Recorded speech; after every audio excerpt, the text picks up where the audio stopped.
Hello. Hey, Justin. Hey, Hermine. Hi everyone. Hey, Hello, Jim. Hello, Lady everyone. Cactoid. Hi. Morning. Hi, Jen. Do we have everyone here? GM. GM. Hi, Tyler. Hey, everyone. So excited about this talk. Yeah, really exciting. Thank you for the invitation. In such good company. I think we are still waiting for Oria. Is she here? Hello, good morning. Good morning. Hey, Tyler. So we're waiting for Oria. I wonder, maybe we'll DM her. Yeah, I think Gigi is checking with her right now. Amazing. Hey, Oria. Hi there. Hello. So I think we have everyone here. Hey everyone, good morning, good afternoon, or good evening, depending where you are. We are back at our Artnet NFT Twitter space. Today we have another all-star lineup, and I just wanted to take a moment to thank you all, and of course our speakers today who are sharing their time with us. Our Twitter space, well, it's like a little oasis here, and we wanted to continue to provide a platform for the NFT culture and bring in important topics around Web3. So let's dive in. We have Lady Cactoid, a curator who so very kindly invite many of the speakers today, and her partner, Crypto Cactoid. We have Justin Aversano, Jen Stark, Threesomes, Hermine Borden, Oria Harvey, Brandon Dons, and Tyler Hobbs. And we are here to discuss, I think, personally, one of the most pressing questions for any artist, and one of the most interesting questions when digital meets physical. For those who don't know, just yesterday in the news, a Frida Kahlo drawing was burned in exchange of the NFT versions of the work. So I personally find it like so absurd or perplexing that many people would see digital as the opposite of physical. Like you have to pick a camp instead of complementing each other. If art is about experience, just like any other experience in life, we don't really have a choice, but we already live in a world full of both digital and physical experience or things in general. I want to have a quote here. It's from one of our favorite publication, Right Click Save. It's an article about Oria Harvey. I mean, she's a speaker today, but of course, I really love this quote. She's talking about digital lives in the now, in a future that never ages. The physical object is the archive. Well, I will let her to continue to explain her thinking later. But I'm only speaking of my personal opinion here. And of course, our guests or people are welcome to express their own. I can remember for a very long time when people think about even buying art online, which is something Artnet started around 20 years ago as one of the very first platform to do so. Like the main argument for decades was that the aura of art is dead. Like we all have read Walter Benjamin's The Theory of Aura. Like people argue the perfect reproduction of the work, it's still lacking the aura, which is the presence in time and space. And I find it really interesting to think about it in the context of this whole Web3 and NFT movement. Although we can be talking about entirely different things here. So there really has been such a mysterious and almost sacred quality of experience art in real life. And fast forward decades of time, we see a lot of aggression in people that thinking like discussing physical and digital from both the traditional art world and from the Web3 community. So because we have very limited time and many lovely people today, I wanted to give the time to our speakers. As the title suggests, I will let our guests to share their practice. I always think it's very interesting just to hear the creators to talk about their approach and their thinking and their practice to their art making in both physical and digital realm, their opinion on this matter, because everyone now is working in the crossing section of physical and digital, but in very different ways. I wanted to leave the question a bit more opening and inclusive because it each means different things for everyone. And when you are an artist, the process of art making is digital first. I mean, natively digital. What is the relation of the physical work with its digital version? And I guess this question can be asked the other way around. For artists who make art through physical means, like what does the digital version means in this context? And then you can ask, so how do we see this question when we are talking about in a more commercialized context? I will let Lady Cactoid to start. I'll give the mic to her, and I think we only have about an hour today. We will let our speakers just unmute themselves when they see an opportunity and to have a very organic conversation. Yeah, thank you so much for hosting this conversation. I think it is a really pressing set of questions. I am an artist and a curator. I've been teaching courses on art and technology for years, and I'm currently in the process of developing a digital art initiative at the Los Angeles County Museum of Art with my partner, Lady Cactoid. And so I inherently think a lot about this dialogue between the physical and the digital. I think, it's a question of mediums and the possibilities of each medium and the kind of expansive mind that artists want to feel free to explore. And I also think that this dialogue right now seems to occupy a kind of important place in our conversation about how to find more support for what is happening online and on the blockchain at an institutional level in physical galleries. So I think it's a very interesting moment, and I'm super excited to hear from all these brilliant artists. Thanks so much for doing this. And maybe to sort of get the conversation going, Justin, I know that you've been really, really sort of exploring the possibilities of physical printmaking and physical screen prints, physical sculptures, along with the digital work you're doing. Maybe you wanna sort of speak to all of that.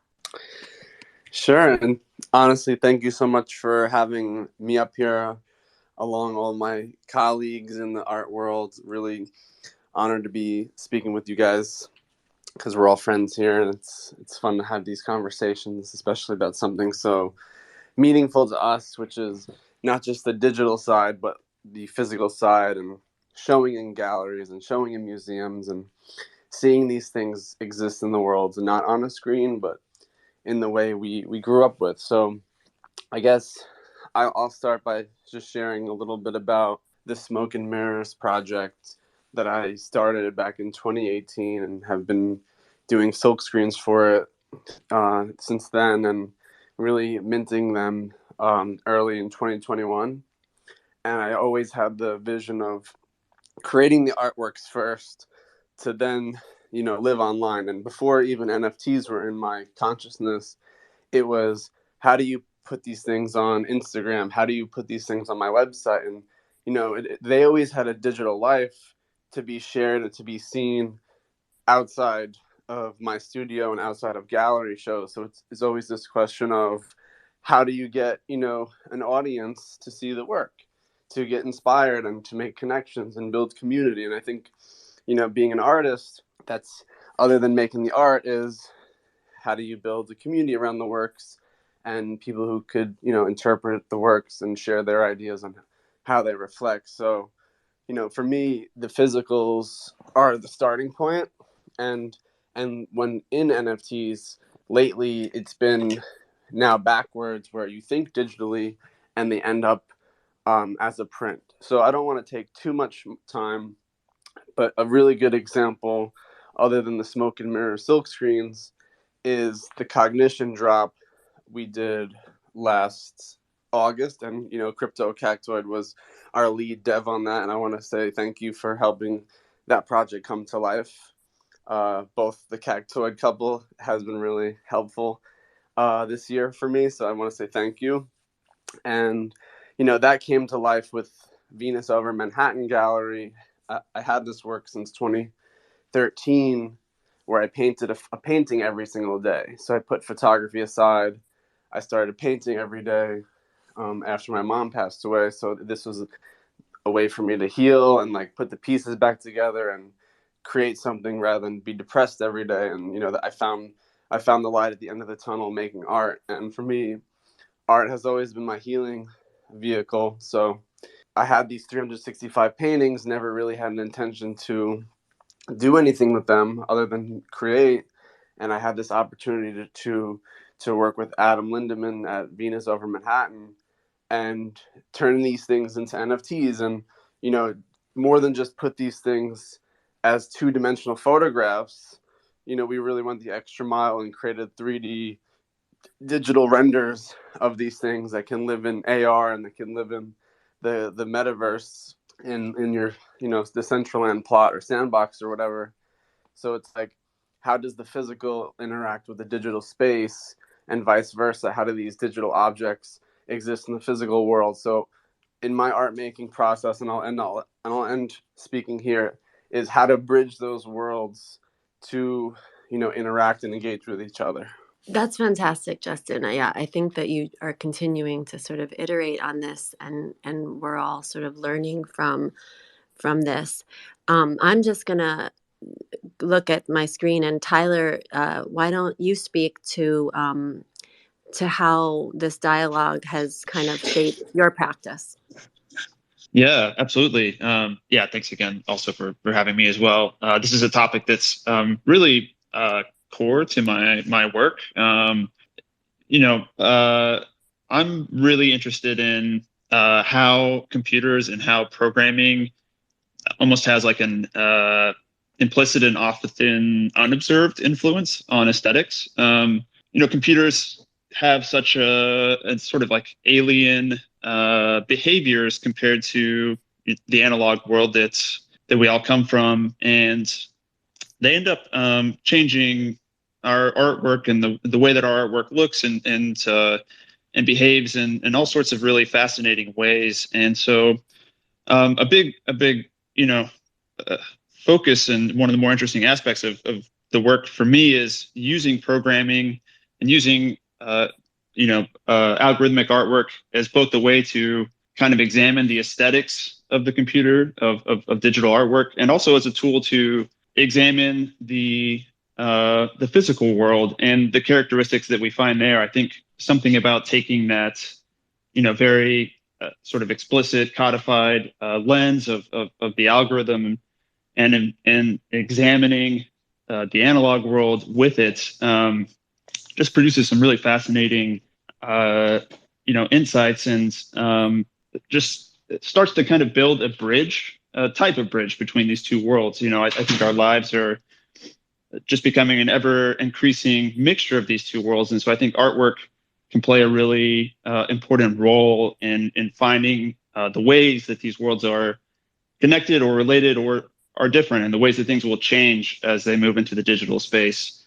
And so apart from that just being, a conceptual core of my work, I'm always interested in bridging the physical and the digital with the work itself. So for a long time, part of my practice has been working with plotters, which are sort of a simple 2D robot that you can use to create drawings and paintings. And so you're able to kind of start with an algorithmic design and move into the physical space that way. I've also experimented a lot with taking hand-drawn inputs and finding ways to feed that into the algorithm.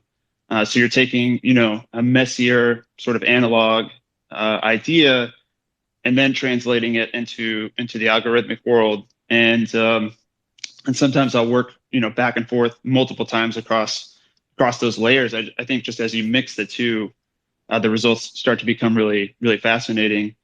I have thoughts on, the commercial realities of having your work sort of exist in one space or the other, but that's almost like the least interesting aspect of the work to me. So maybe I'll let, I don't know, I won't take up too much time either. But that's the part of the physical versus digital that I find most intriguing and that's most important to my work. That's super fascinating, Tyler. I mean, I think that that kind of quest to try to translate the analog into the digital is difficult, and I've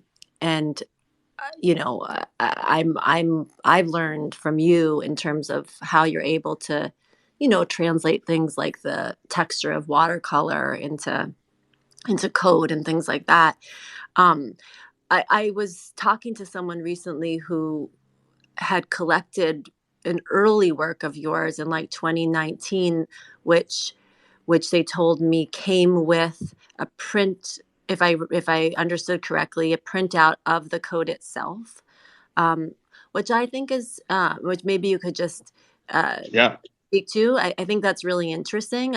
To me, I'm actually, so I have worked analog as an artist, but I'm teaching myself, as I mentioned to you, Tyler, P5JS, and I think it's really something that the art that sort of the public at large, if they're not coders, really is kind of invisible in our sort of celebration of generative art right now, unless you are a creator. And I think that we have so much to learn, and just sort of thinking about the language of computers. And I like the way you incorporated that. And then I also, I think you are doing physical paintings for your upcoming exhibition. So I just thought maybe you could just touch on those two things.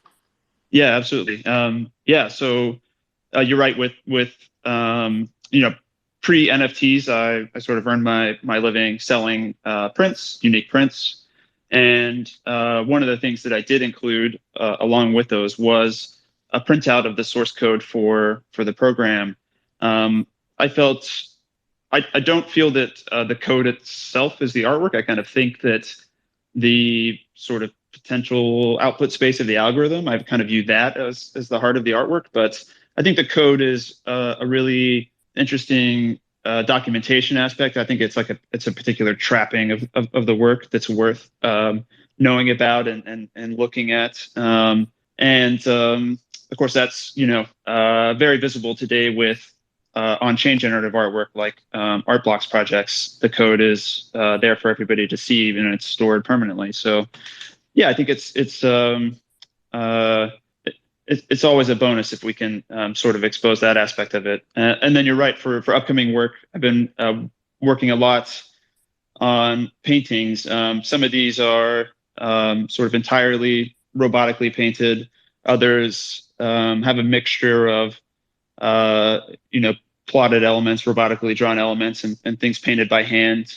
I'm just I just find that relationship that we have to machines and to computers really fascinating, and I think it just changes artwork for us. I think it changes, or maybe the art is like a reflection of how our lives are changing, right? Our lives are becoming very mixed up with computers and with machines, and so to me it feels really natural that art should explore those same things. And of course we still have physical bodies and live in a physical world, and so I think it makes sense not just for the art to go one direction from physical into digital, but to go the opposite direction and examine things from that angle. So paintings are one way that I like to explore that. And personally, I also just really love the process of working with my hands and working with physical media. That's what I did before I ever started making generative artwork. So just from like a personal artistic satisfaction, I really enjoy the process of that.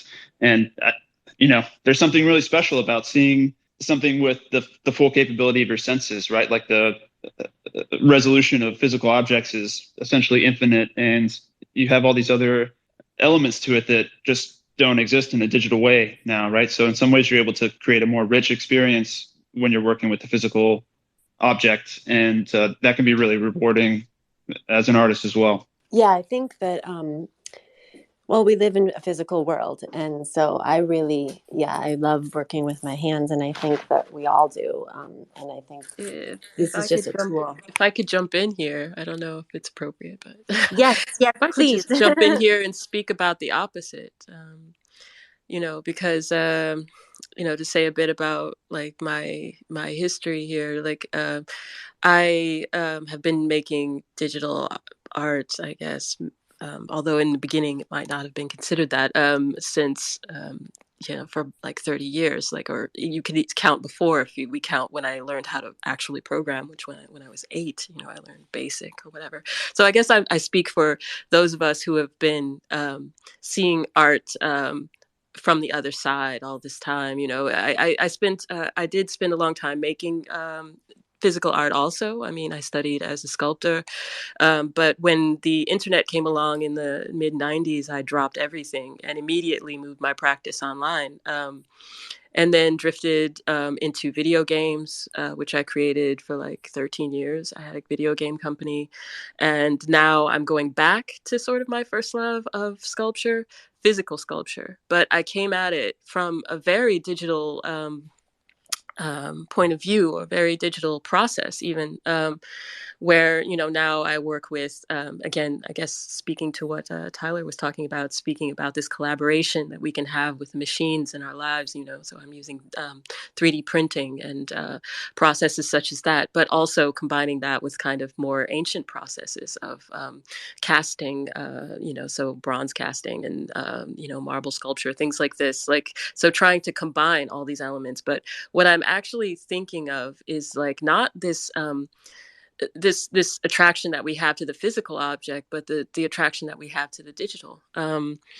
I think that, we were talking about the aura of the object and all of this sort of thing, that this is, I lived through this period of time when the digital was completely overlooked. I mean, you talk about P5JS being invisible, but don't forget the people who were behind that, Laura McCarthy, who made that, it's also even more invisible. We overlook the physical all the time in favor of the digital, we to our detriment in some ways. But in another way, think of all the things that have been enabled by the digital, all like, it's, to me, this is like the new medium of this new century that we find ourselves in, is that this ability to take our dreams and create, things that otherwise would have been impossible to create. And I find that to be very important in my work, just the very notion of the real-time object.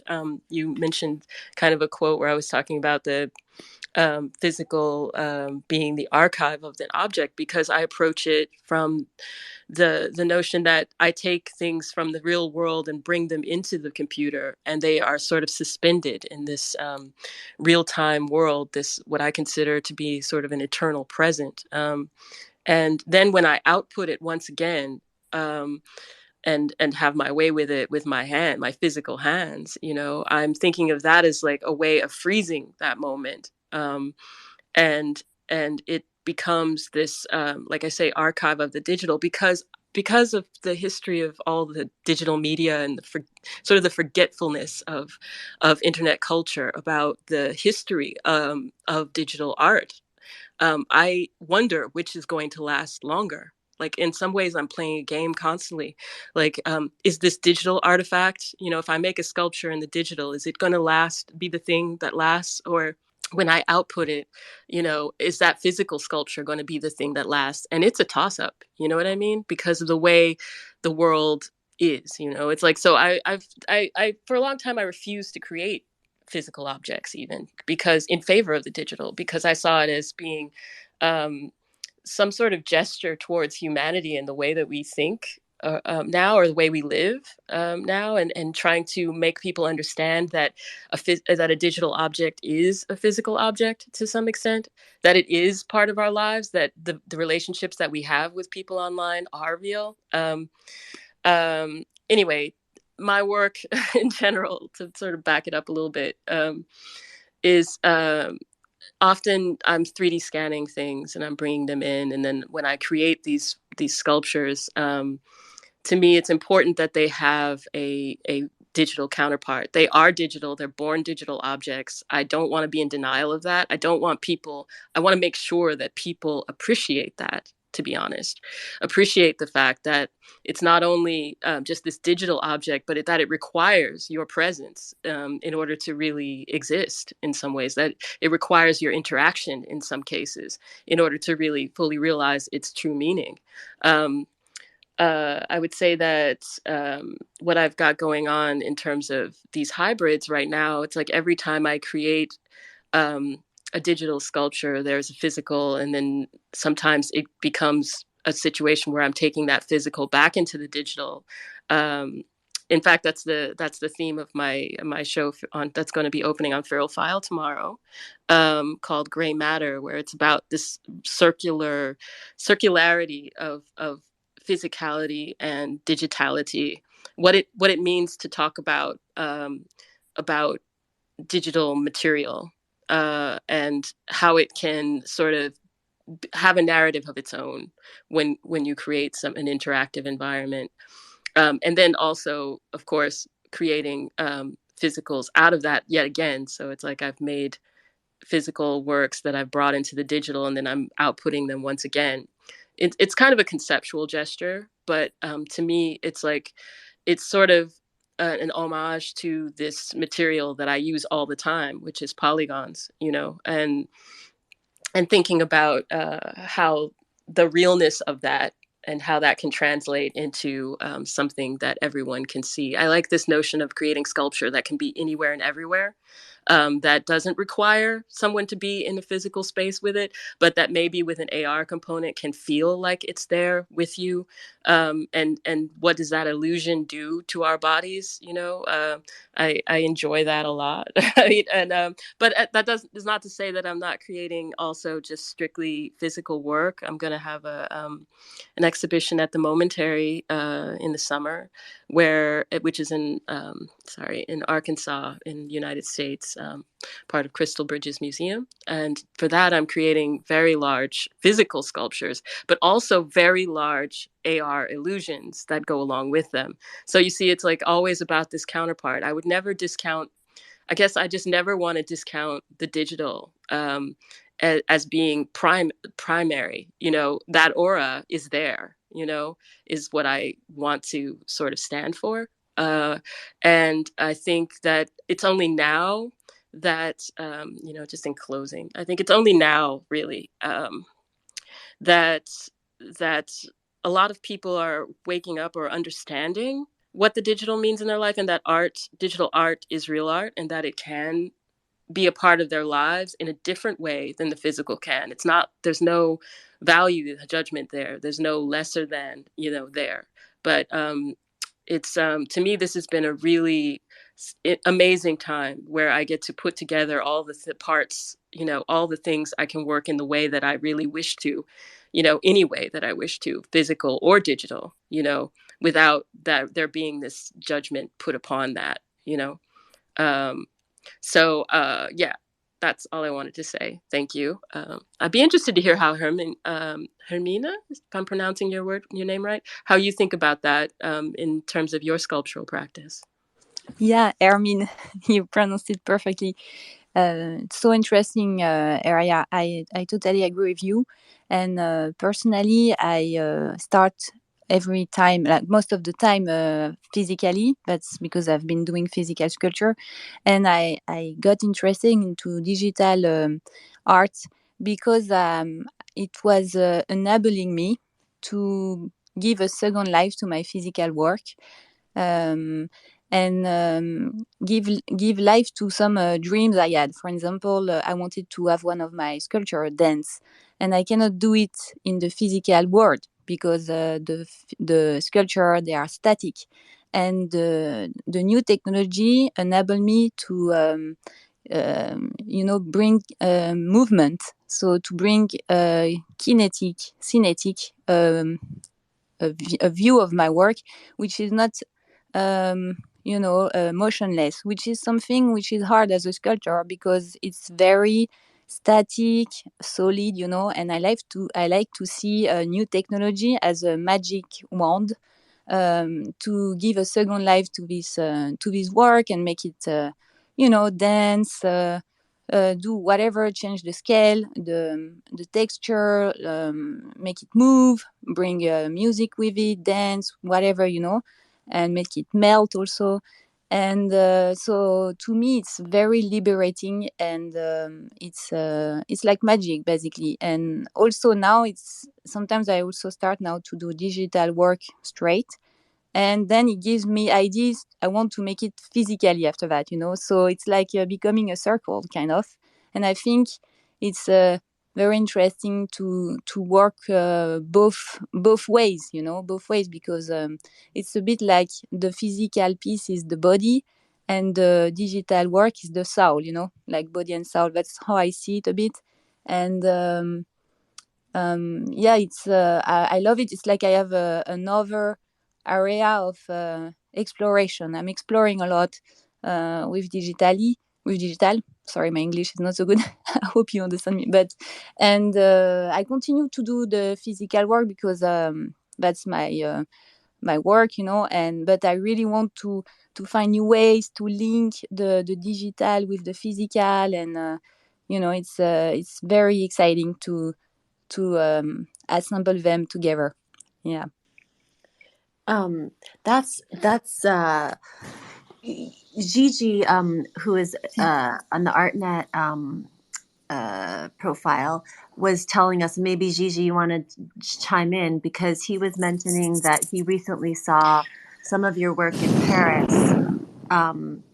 Gigi, are you there? I thought it would be cool for you to talk. I think somehow there's a problem. I'm not sure if Gigi can speak over his microphone through Artnet. Gigi, I don't know if because we discussed this earlier. It's probably, can you? I mean, you can unmute if that works for you. But well, there you are. So thank you, Hermine, for being here. So hi everyone. I am the little ghost behind the account. I'm G, the community manager. And so I met Hermine at a Tesla's panel in Paris during Art Basel, and it was really interesting. Honestly, I really wanted to bring her to make her join the conversation today because it was really interesting. It was really fascinating how she mentioned that digital is also a way to make statements, and it's a way to bring your self-expressions to the next level in ways that you cannot maybe do in a physical way, right? Like, for example, your installation in the metaverse in front of the Russian embassy, right? As a statement against this horrific war against Ukraine, right?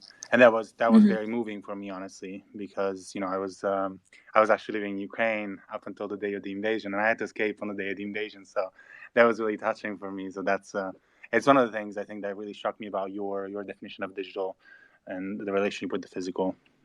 Yeah, absolutely. It's a way also to protest, like for example, this work, it was one of my piece which I scan, and after I reworked it in 3D, and I tattooed the piece with different peace sign in different language, and she was like holding a Ukrainian flag. And after I put it, so it was an AR work which I did for the CADAF Digital Art Month in June, which was on the theme of peace and the war in Ukraine. And so I decided to put it in front of the Russian embassy because it was a way to protest, because we cannot do much. You feel very helpless, and I think it's terrible what's happening. And so it was like the least I could do, and I did it through an app which is called Wonder App. And I think it was very powerful. And I think in the future, like there might be some kind of metaverse in VR, yes, but also maybe in AR, like augmented reality with maybe some glasses you can activate or not activate, if you want to see or not to see. And then it will be a way to make statement also in the invisible, but you can bring it visible. And nobody can prevent me to put an AR work in front of the Russian embassy. And there was policemen actually when I put it there, and they started to come to me. What are you doing? It was very protected, but I said, I told them I'm just putting an AR work there, and they didn't really know what it was. I explained to them, I showed them the work, and they were like, okay, fine. Of course, they cannot say anything, but it's a way at least to use art to bring your message and to support and to. So yes, that's also the power of digital art, because I couldn't bring a sculpture in front of the Russian embassy. I would never be allowed, So yeah, I find it very strong actually also to use digital art in that way. Thank you, Gigi, for bringing me. Thank you. Thank you, Hermine. Thank you, Gigi. I thought that's really interesting. I remember speaking to another artist, Manuel Rosner. He also works primarily in sculpture, but works in both creating in the virtual platform, but also physical. And I'm so inspired by his way of thinking that the relation of your body with the art, you actually cannot directly translate, even though there's one physical sculpture and one digital sculpture. But there are so many things you need to consider, and like Oria mentioned, when we look at the physical object, it's almost like an archive, whereas a digital object, it's suspended in time. And when you create a work, a digital work or AR work, it also doesn't directly translate the physical experience because we have completely different setup in the digital world. So it's almost like when you are creating when you're creating a sculpture in the digital world, you can do a lot of things, but the same thing won't have the same effect when you see them. And if you can climb up a really high tower in a game or on a sculpture in a digital world, or you see something floating and moving around on top of a building through an AR lens, that's a digital experience, but it actually doesn't give you the same experience as when you're seeing something in the physical. So I'm just curious for our other artists here, like Jen, do you wanted to share your practice, like how you see your approach of art making? Sure. Thank you all for having me. This is great to be up here with everybody. So many talented artists. I was a kind of traditionally trained artist, more sculpture, painting, that kind of stuff. Sorry, there's trucks in the background. And I kind of just grew up, going to art classes, learning the traditional way, and eventually found my own voice. My artwork is inspired by nature, the spiritual world, all that kind of fun stuff, and a little bit of math. And eventually I found my own voice, and I was always interested in animation. I love the sequential aspect of it, especially with stop motion animation. So in college, I decided to become an animation minor and just, made a bunch of stop motions with my sculptures and loved that aspect of it. But I still wasn't really in the digital world. I was a very hands-on artist, making physical work. And then I would say like 2015, MTV approached me and they're like, hey, we want you to make artwork for the MTV VMAs with Miley Cyrus, and it's all digital animation. And I was super stoked to get to do that, but I didn't really know how to, use animation programs. I was more of a physical girl. So the digital space, it enabled me to, reach out to other artists and collaborate with them. For that project, I collaborated with David Lewandowski, who's a super talented animator, and we both kind of just went back and forth and created these awesome assets for it. And it's because of that collaboration, it was able to be born digitally. And even in my own artwork, I was able to take it to other levels, doing fabrication with like vectorizing patterns and using the computer. So more and more, I've embraced the digital world and created, turning my physical artwork into digital.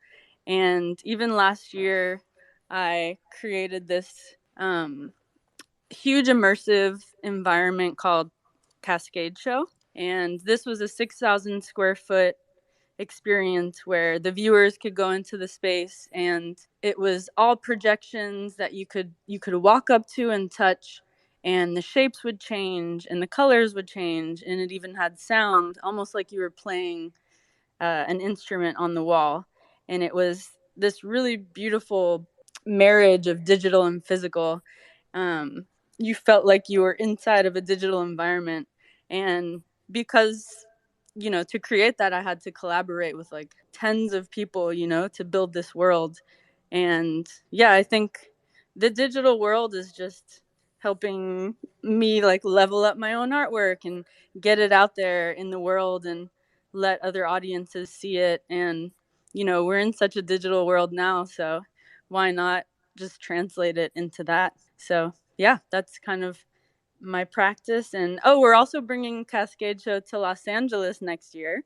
If anybody is around, it should be a lot of fun. We're going to make it even bigger. And the last year when I did the show, one of the rooms we actually translated into an NFT collection. So it was kind of like this digital space that you walked into, and the shapes would magnetize to your body. And we use LiDAR cameras or LiDARs to track your movement. And, the digital objects would kind of like stick to your body. It was pretty amazing. So we translated this into an NFT project called Cosmos. And that was really fun to just, use all these different mediums and get the art out there. It was really cool. I'm so excited that's coming to Los Angeles, Jen.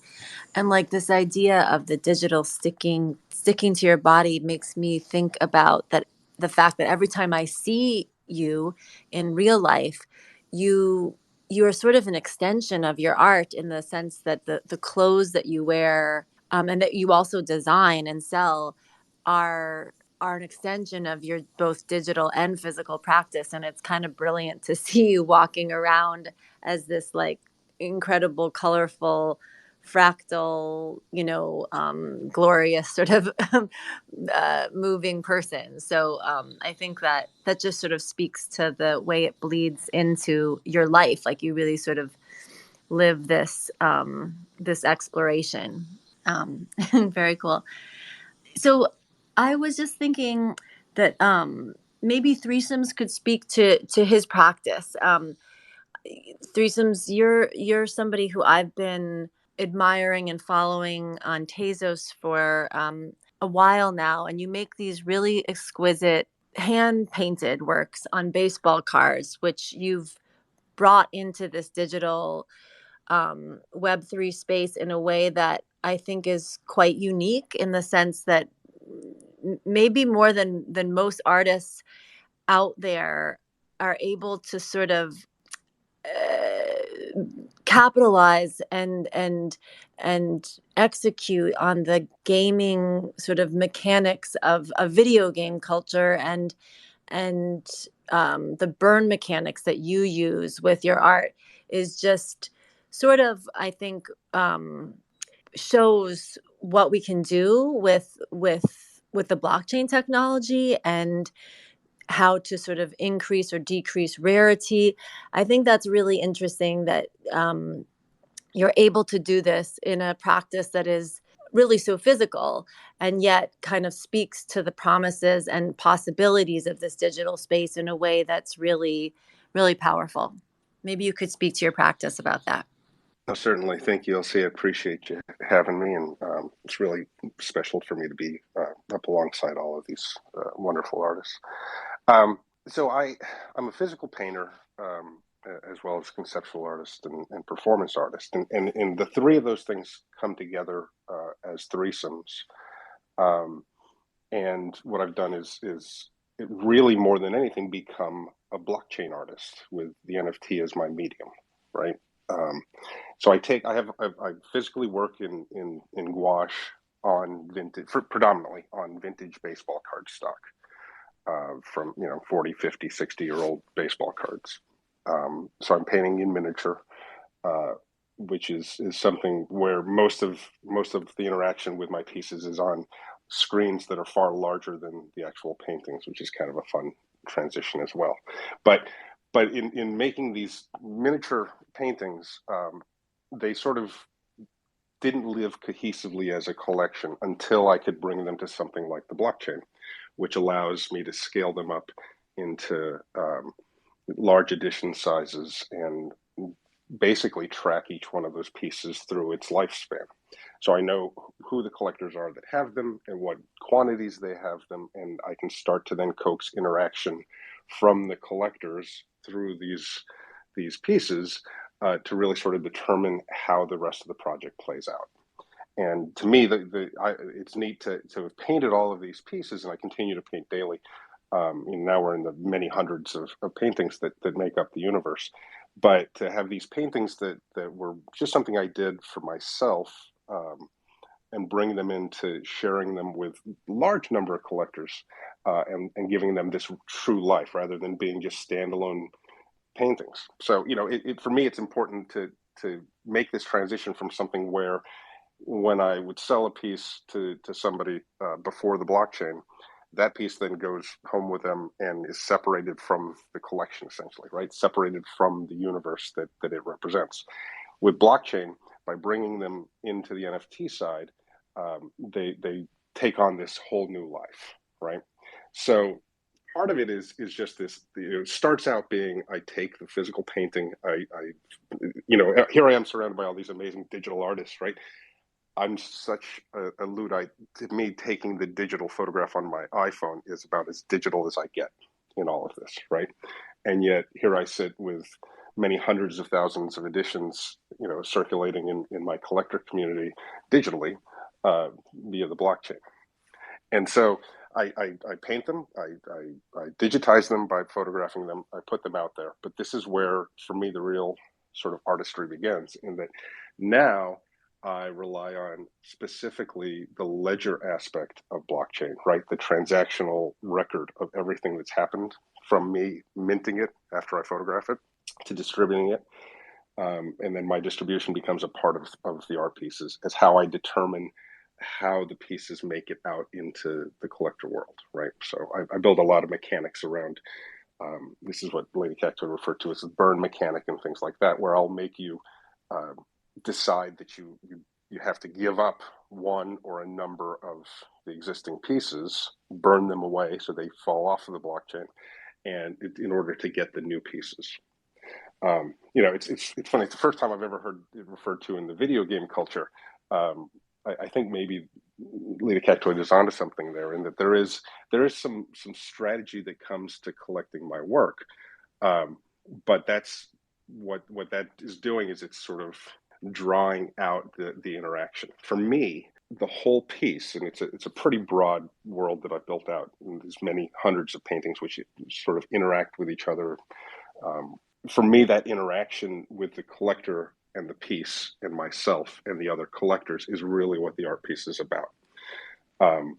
Without going into sort of the art school description of the hows and whats and whys of the project, for me, it really comes down to having being an artist with no digital chops whatsoever, just a painter predominantly, taking something that I never would have been able to digitize and turning it into this sort of symphony of interactions between the collectors and the pieces and myself is what it was all about. And so quickly, I just want to touch on sort of one of the crowning parts of the project that Crypto Cactoid helped with. He's he's Justin's dev. He's also my dev. Helped me in carrying out this idea of an interaction between the physical, my original painting, with the blockchain and the collector. And so the way that we did this is we let the collectors bid and purchase 100 different NFT pieces, individual NFTs. They were single editions. And they did so blind without any knowledge of what they'd be receiving. And I was blind in that I didn't know what I would be painting.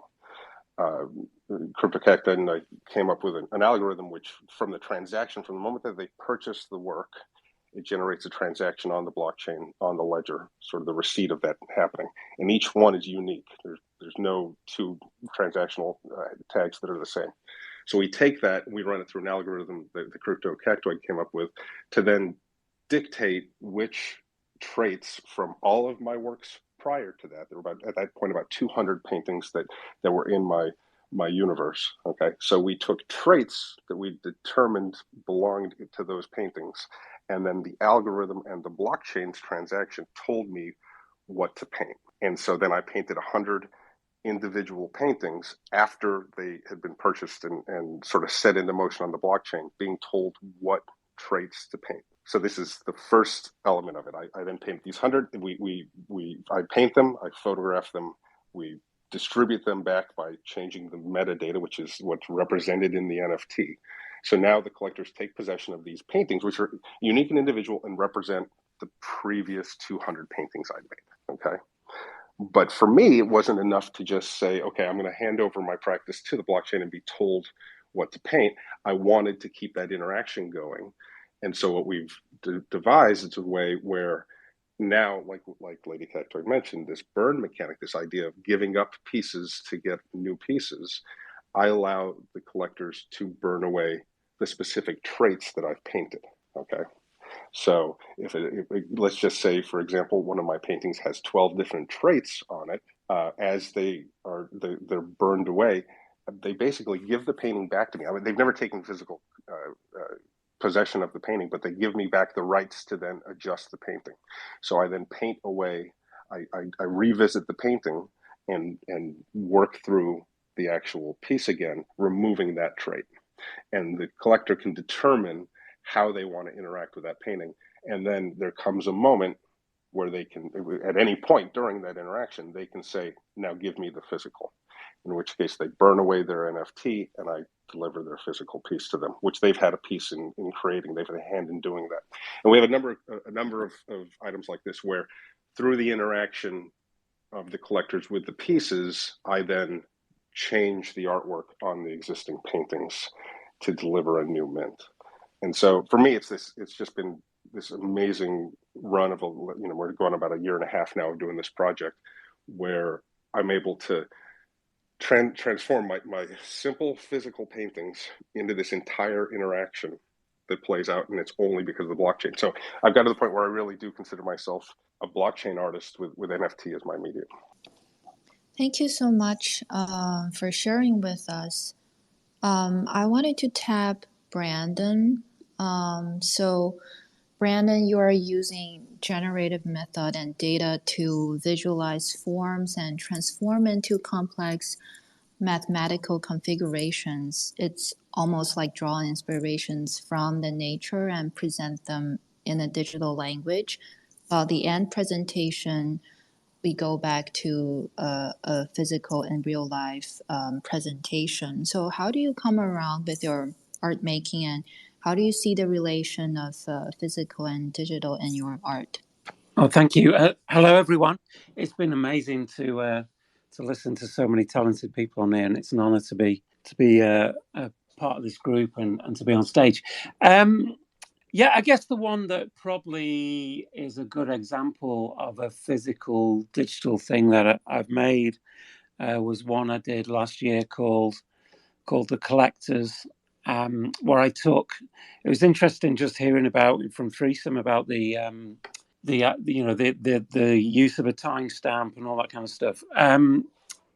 I did a project called The Collectors, and it took the moment that three collectors first bought my work, and there was Whale Shark, Paris Hilton, and Meta Kovan, and I took the exact timestamp they bought, the time they first bought my work, and I created an algorithm which then constructed a digital object, a digital sculpture from that timestamp.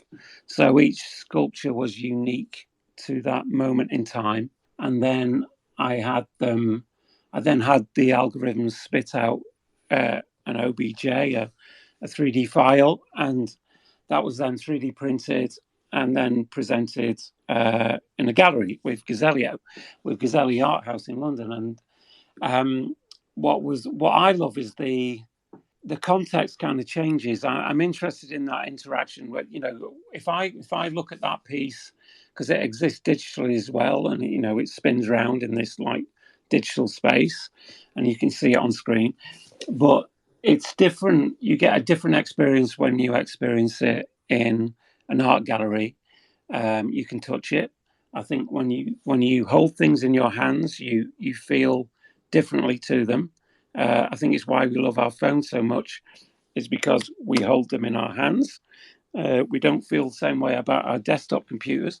So there's all these like human little micro gestures and interactions that are going on that are really interesting to me. And I think people, when they're in a gallery, they become part of the work, which is different to when you're seeing it digitally. And I realize as well that my very first really foray into the art world was back in 2007, I guess. I'd been programming computers since the early 80s, and I didn't go to college or university, or I left school with zero qualifications, but I could code. I've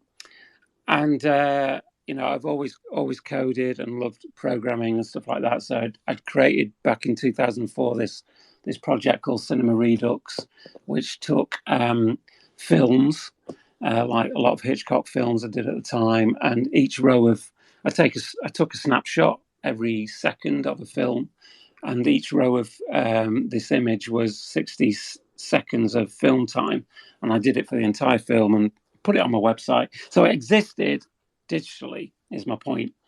And then, so that the great thing about the internet is you can put your work out there. You never know who's going to see it.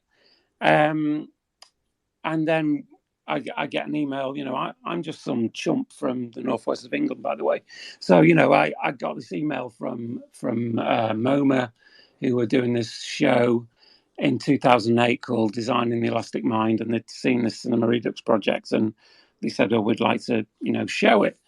And so what happened was, originally they were going to do like an A1 print, and it ended up being like 30 feet high in MoMA, and so we went out there to the opening party. And what was interesting for me was that the experience of seeing that work when it's 30 feet high as like this, physical print was totally different to seeing it on my screen on a website. The two are equally valid, by the way. I'm not saying one's better than the other, but you can have a group of people standing around a thing that's 30 feet high. And so the interactions are totally different. And it, on screen is usually very personal interaction.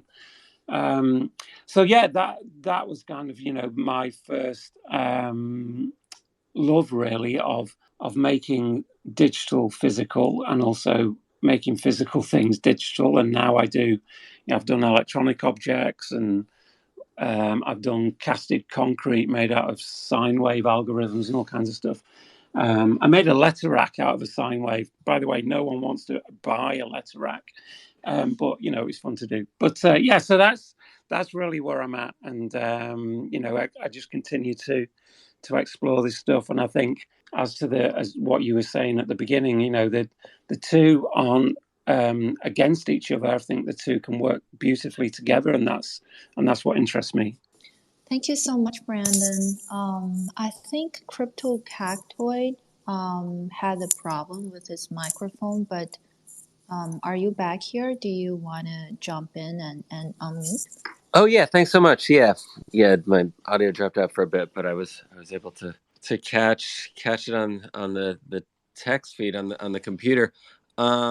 It's really an honor to be up on this space with all these wonderful artists, and really had a fantastic time working with Justin and Threesomes and with Lady Cactoid on some of our current and upcoming releases. My background is mainly in software development, and worked for years in entertainment industry doing machine learning, and spent a long time for many years also doing websites for artists, and kind of working on different supporting roles for galleries and museums, and it's really an exciting time that we have right now with this new media available to us with crypto art. So we really try to see the artist's vision. I think right now we're barely scratching the surface of what's possible with these intersections of digital and physical art, and it's really exciting to work with all these amazing voices up here, and explore new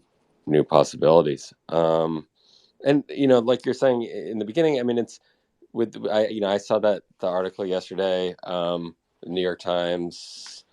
I mean, it's great that they're reporting on it. The whole thing with Frida Kahlo was pretty tragic. That they burned the drawing and then only sold 4 out of 10,000 of possible editions. I mean, it was pretty silly to burn it in the first place. But it just that's the great thing about the artists here, is that they really think through these releases, and there's a reason why they're doing it. Whether it's Brandon or Tyler with code and the robots, or Threesomes painting the physical paintings, or Justin doing the photographs and the sculptures, and connecting those things to the ledger, connecting those things to these digital world. It's really an opportunity to engage the collectors, or